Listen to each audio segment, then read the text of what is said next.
All right, good evening, everybody. It's good to be back on episode number 113, season 2 of HSM Talks. We all have been hearing a lot of universities, a lot of alums all throughout season 1 and season 2, and we have talked about crazy number of careers.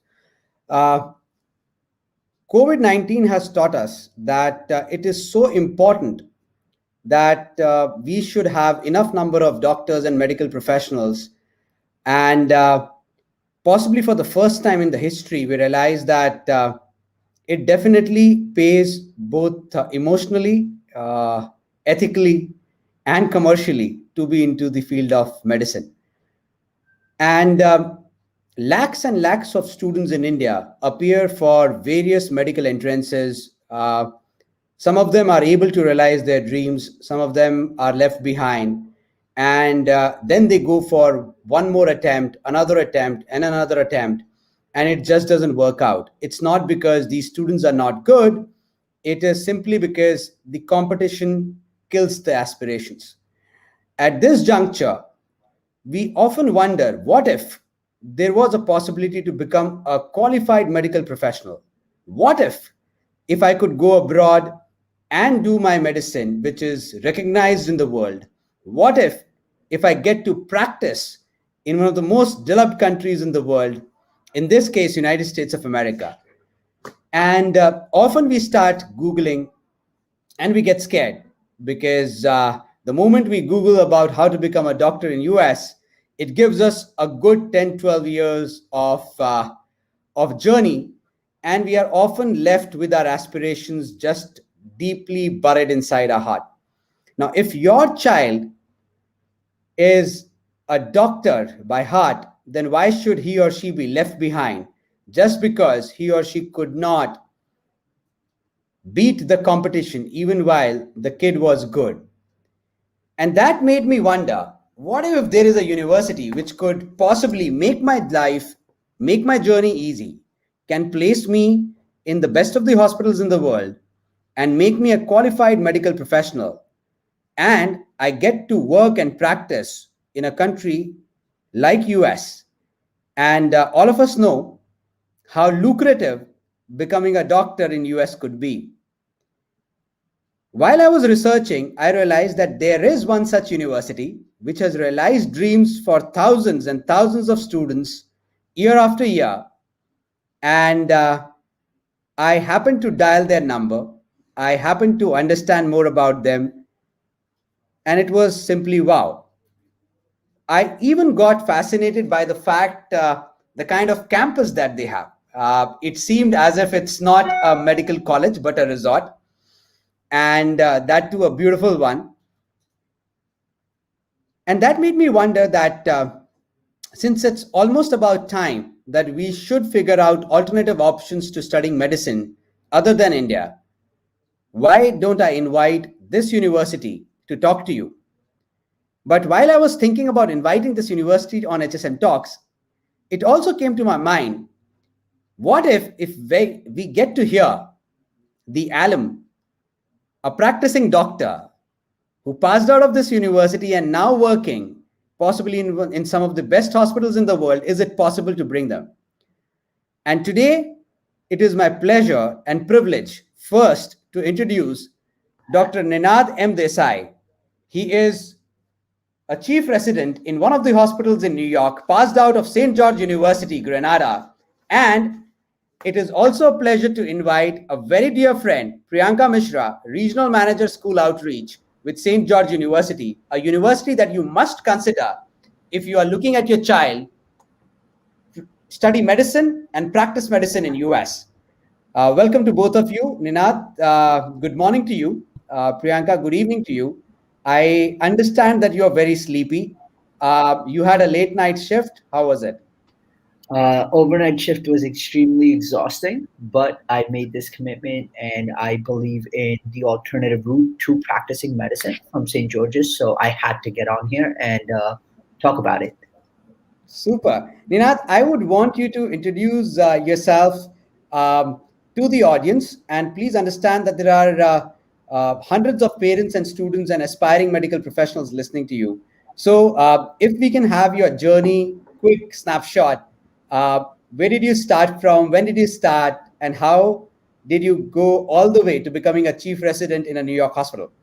Sure. Yeah. First of all, thank you so much for having me, and it's a pleasure to meet so many of you guys through this online experience. So my name is Ninad. I grew up in India, actually in Surat, in Gujarat, and I was almost 15 years old when I moved to the United States with my parents. I initially went to an undergrad university to become an engineer. But I did some internships, did not like the lifestyle. It was just too much computer, too much 9 to 5, too much office, and I wanted more experience working with people, for people. Unfortunately, like Abhishek mentioned earlier, not just in India but anywhere else, practicing medicine was incredibly competitive, and it was very difficult for me to get into accepted into USMD schools. But I knew that I wanted to practice medicine no matter what, and instead of waiting and waiting and taking more entrance exams and waiting for more cycles of applications, I found this alternative route in St. George's University in Grenada. So I applied, got accepted. Fast forward almost 7 years now since graduation. I am a chief resident in emergency medicine in New York City, and I will be graduating my residency program in less than 11 months or less than 12 months. So that's Whoa, a little bit about me. awesome. Awesome. And how do you like the profession now? Is it gratifying? It's always been gratifying, but it's way more exhausting than I anticipated. But such is residency. Such as residency. All right. Priyanka, welcome to the show. I understand St. George University provides an alternative route to many, many nationalities to achieve their dreams in the field of medicine. Um, you have possibly one of the highest international students, number of international students placed into US medical schools all put together. How is that so? How is St. George able to achieve that feat? First of all, thank you so much for having me here, Abhishek. It's always a privilege to speak to you and to your audience, and it's such a platform that I really revere it because it's very candid, and we get to speak about the information that the students and parents should know, before considering and before making any decisions. Our agenda is to help them make informed decisions, and you greatly support that, so thank you so much for having us here. um, Coming back to your question, Abhishek, like Ninad just mentioned, and earlier you mentioned as well, it's very, very difficult to get into the medical schools. And it's not just about the acceptance rate or the entrance exams being difficult, it's also about the less number of seats available. For instance, just talk about India. There are about 80,000 seats available for MBBS, and there are about 16 lakh students appearing. And the situation is not much different in US, UK, and other countries as well. And obviously, the person who's the 80,001 candidate is not a dumb child. He's as much intelligent and as much, good to be a doctor as the others. So, what we do at St. George's is that we take these kids in, we really work with them very hard. Then they don't have to give MCAT with us, they don't have to give any SAT with us. We help them crack the USMLEs, which is the licensing exams. They all have a personalized residency strategy. They all have the USMLE, which is the licensing exam preparation inbuilt in the program, right? So these are a few things that we really do and we really concentrate on, which helps us to make the most number of licensed physicians for the US workforce. Wonderful. I also want to understand that St. George University is in Grenada. Grenada is a beautiful, beautiful place, amazingly beautiful campus that you have. But you do have this partnership with Ramaya and Northumbria, right?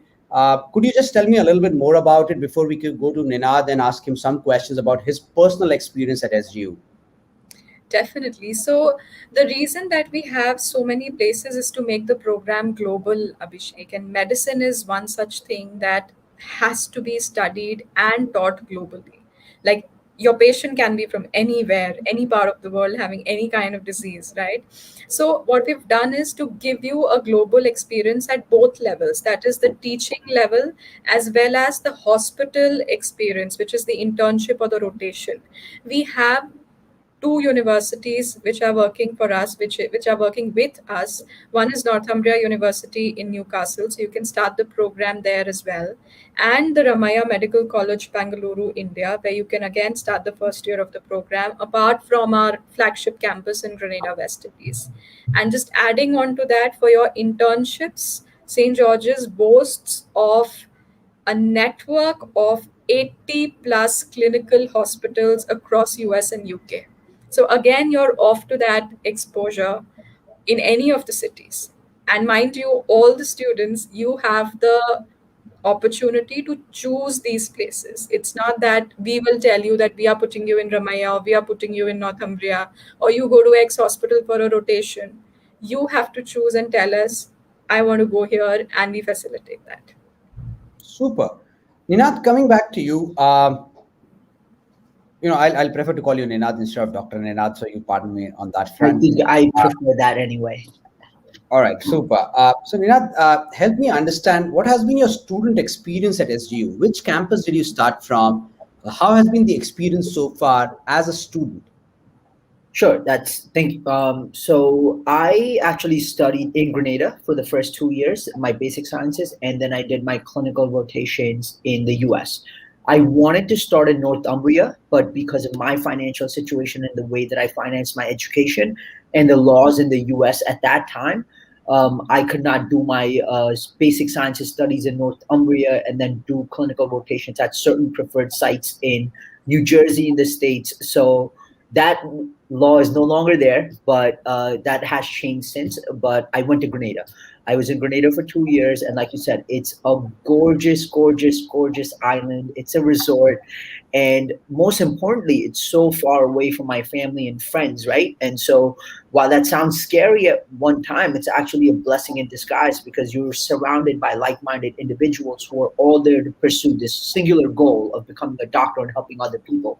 So my experience was incredible there. Two of the best years of my life, not just for studying, but also cultivating lifelong relationships, including meeting my fiance there. So it was just all in all a very, very positive experience for me there. Wonderful. What support, Ninad, did you have, for preparing? Like, I understand when Priyanka said, but it makes all the sense to ask you, to practice for the licensing exams like USMLE or PLAB. What support did you find as a student, as a part of the curriculum, and as a part of the faculty support? Yeah, great question. So the USMLE exams end up always being the most important factor in deciding which residency you match into, and your probabilities of matching into that residency. So it only makes sense for the medical school to have their students excel in those examinations.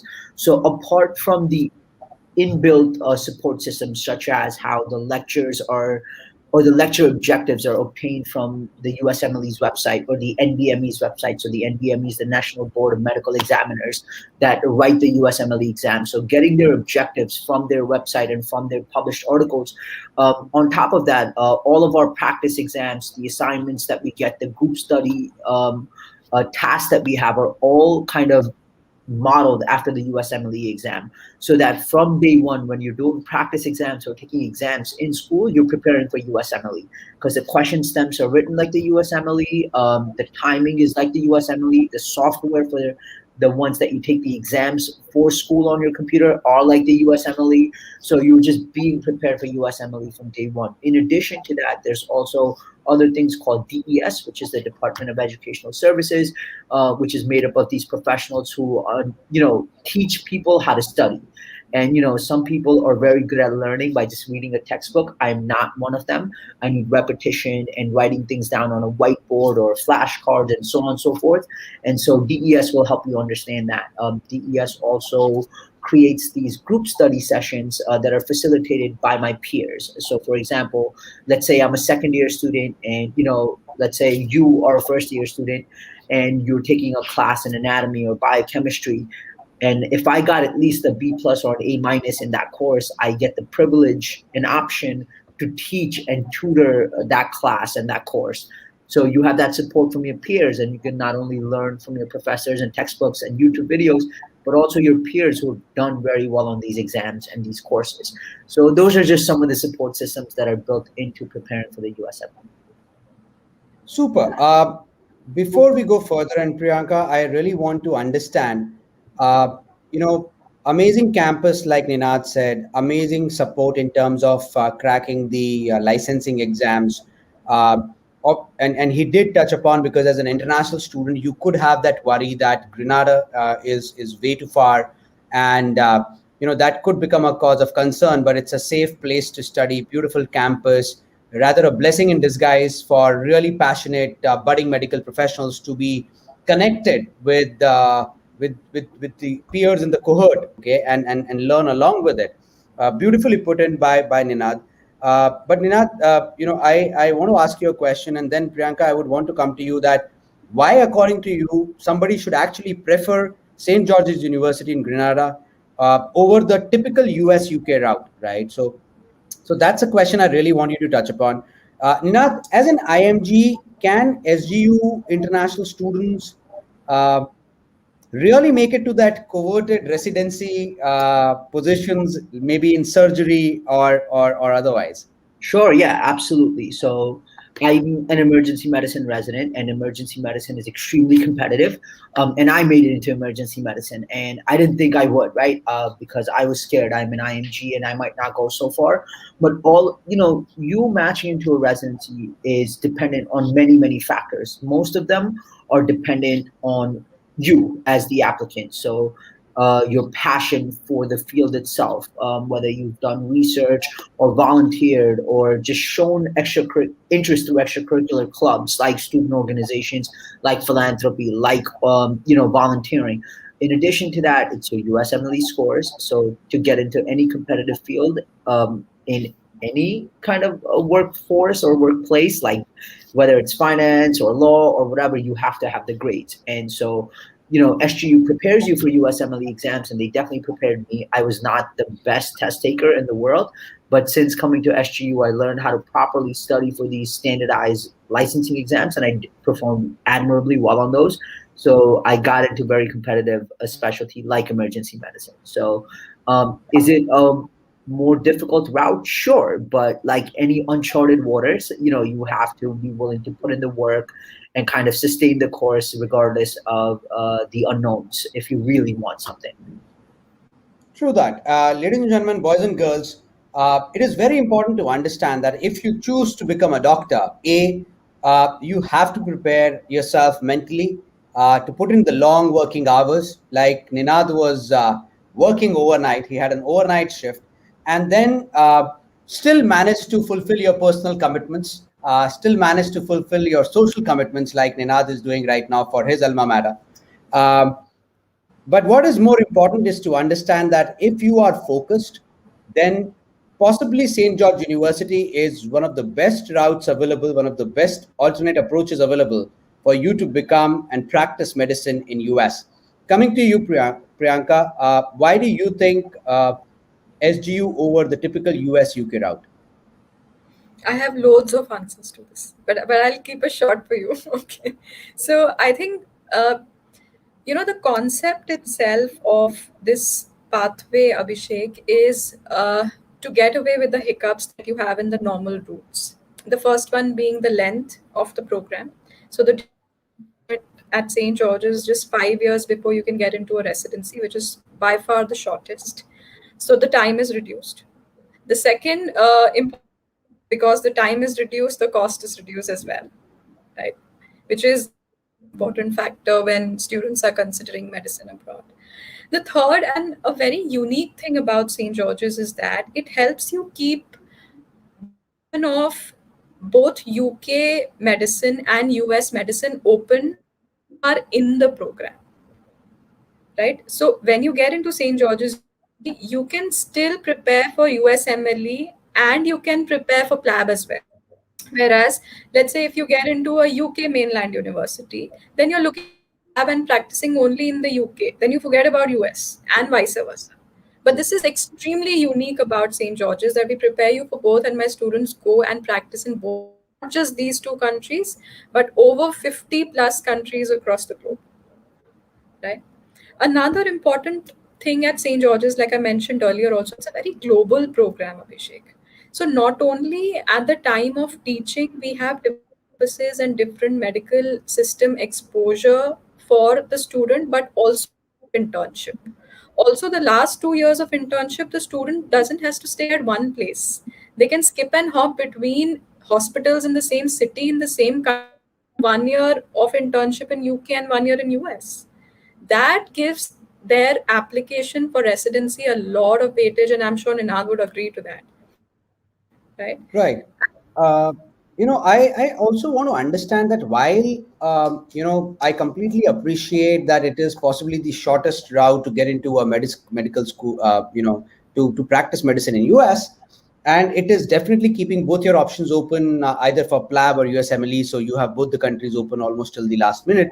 What I really want to also understand is that this is a big misconception or misunderstanding among parents and students that if it's about becoming a doctor, you can go to anywhere, right? It's a big misconception, um, and at times money becomes a decision making factor without realizing that if you end up becoming a practicing doctor like Ninad is in US, uh, the return on investment on a university like St. George definitely justifies. So my next question to you is, you know it is definitely expensive, and this question is open to both of you, right? SGU is comparatively more expensive to other Caribbean medical schools, and couple of UK medical schools as well. Um, from either of you, I mean, why? I mean, first, why is it so? And second, does it really justify? Ninad, maybe you can take the question first. Sure. Yeah. So I mean, I don't know how to properly answer this because for me, cost was a non-factor. What I really cared about was, am I going to get the best opportunity of all my options available to get to where I want to go to? And of all my options at that time, like I said openly, I'm very transparent about this. I was rejected by all of the options that I applied to in the U.S. And so my options were then just medical schools abroad. And I only really considered one, which was St. George's University, because there were fellow students from my high school as well as my undergrad university that went to St. George's University and became successful practicing physicians. And while I was at SGU, I found out that there's like long distance relatives in my family that went to and graduated from St. George's University in the mid 1990s. So all that goes to tell me is that, this school of all my options available is the best option for me. It has a great reputation, it has a growing reputation, and it has a growing network. And so I didn't really care as much about the cost. Is it going to matter in the long run? No, I'll be a practicing physician. I'll make that money back. I'll be able to pay it off. And like anything else, this an education is an investment, just like property is an investment. Stocks are an investment. Fixed deposits are an investment. So is an education. So if you truly believe in yourself and your passion, cost shouldn't matter as much. And to me, in the long term, it absolutely doesn't matter as long as I get to do what I'm doing and I'm happy doing it. Wonderfully put that, Ninad. I really appreciate that. Education is an investment for a lifetime. Like you invest in real estate, fixed deposits, and property and stocks, one should not think twice before investing into education. Coming back to you, Priyanka. This another question which completely clutters the mind of an Indian medical aspirant wanting to go abroad. How important it is for me to write the NEET? Is it a requirement for SGU? So if you can just answer that. Sure. Just a note to make here, Ninad, you've hit the nail on the head, and I'm so thankful you said, it is definitely an investment, and cost should be one of the last things to think about. Yeah, coming back to your question, Abhishek. So, in terms of NEET, It is not a requirement by SGU. So let me cross question you, Abhishek. Does a US medical school ask you for your NEET score? No, Does a UK medical school ask for a MCAT score? no. So I'm sure you're understanding the point I'm getting to. It's a very country specific thing. So a US school will ask for your SATs and your MCATs. UK will ask you for your UK CATs. Australia for BMAT. We ask for NEET. We as in Indians will ask you for NEET. So it's a country thing and break because Grenada is not in any of these countries.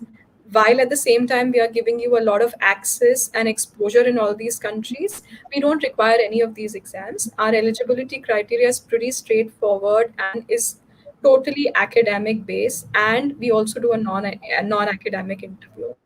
And at the same time, I also want to add up, there is a referendum by the MCI in India, which is the Medical Council in India, and they say that any student who wants to go abroad and study medicine and wants to come back in India, they should have given NEET. So we always encourage students to give NEET before, however, it's not an eligibility. One more thing to Understood. understand here, which is a fine thing, is that if you have a US license, Abhishek, to practice medicine, you can come back to India at any given point in time and start practicing. However, if you come back just with any qualification, because outside India, these two are different things. Your medical education and your medical license is different. But in India, it's the same thing, right? So once you come back halfway, then you have to. But if you have a license to practice as a physician, then you don't have to. Then you don't have to. Wonderfully put. I understand that Ninad is also sleepy. I also understand that our audience is watching us on mobiles, holding the mobile like this.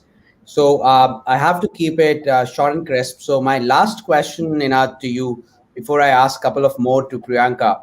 Um, you know, most US doctors and medical students say that clinical rotations act as a decisive factor in a student's journey into varied residency positions. Is it so? Why is it so? And does SGU provide you with that kind of an opportunity? As a student, if you could calm the nerves of other aspiring medical professionals who would want to possibly want to join SGU. Sure, yeah. So clinical rotations absolutely matter in terms of what kind of specialty you end up going into. And it's not because of, which rotations you do and that's the only residencies you can do. It's actually because when you do your clinical rotations in different specialties, you start to figure out what about that specialty matches your personality. So for example, I went to medical school thinking I was going to be a pediatrician. I'm great with children. At least I like to think I am. I have a childlike enthusiasm for things. And more importantly, while I was in undergrad, I worked for many years with autistic adolescents and children. So I knew that I had the mental fortitude to become a pediatrician where I'd be seeing many sick children all the time. But that's one part of my personality that really worked with it. But the other thing is becoming a pediatrician is mostly office work, and it's mostly kind of talking to parents more so than the patients themselves kind of work. And I learned that that did not jam very well with my personality. I am more of an ADHD type of person, meaning I like to simultaneously do many tasks. I enjoy the chaos of an emergency department where some people, they look at an emergency department and get anxiety within. I get happy within. And, so when you start doing different clinical rotations, you start to figure out what works really well for you. Some people might love surgery for that very reason. It's the organization, the focus of an operating room, or as colloquially they call it, operating theater. Some people love the idea of being in a clinic and spending time counseling their patients and building bonds with them. So as you do different clinical rotations, you start to figure out what part of your personality fits with this type of specialty. And so through SGU, you rotate in every specialty. You have to do your core rotations, which are Not to bore everyone with the details, but internal medicine, pediatrics, OBGYN, psychiatry, family medicine, and surgery. You have to do those 6 core rotations over a 48-week period.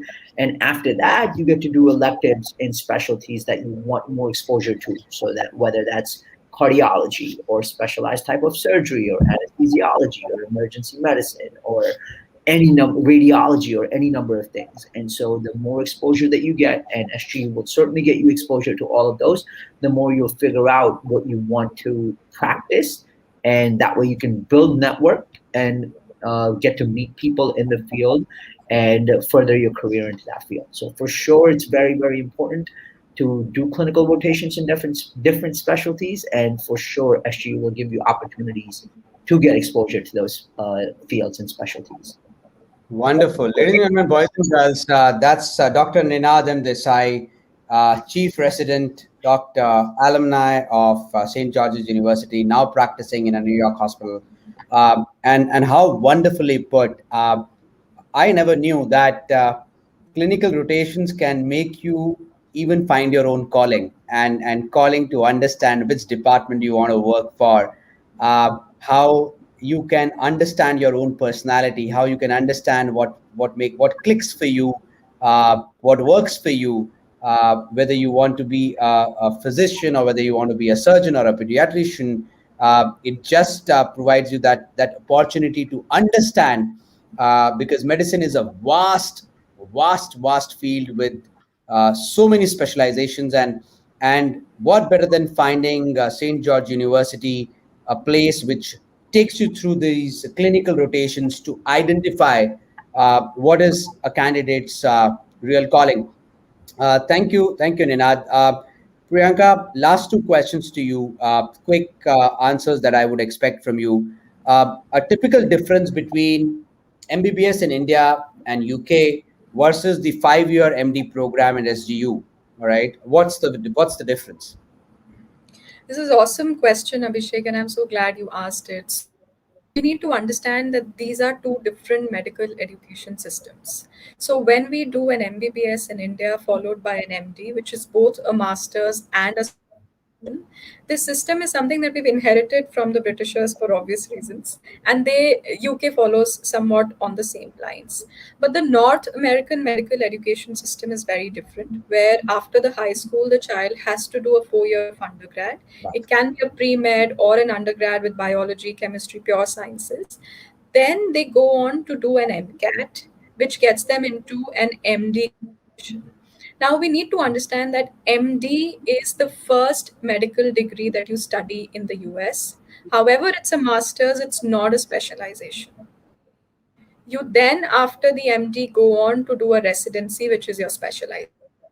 So, comparing MD to MBBS, in my opinion, is like comparing apples to bananas and arguing they both are fruits. Okay, understood.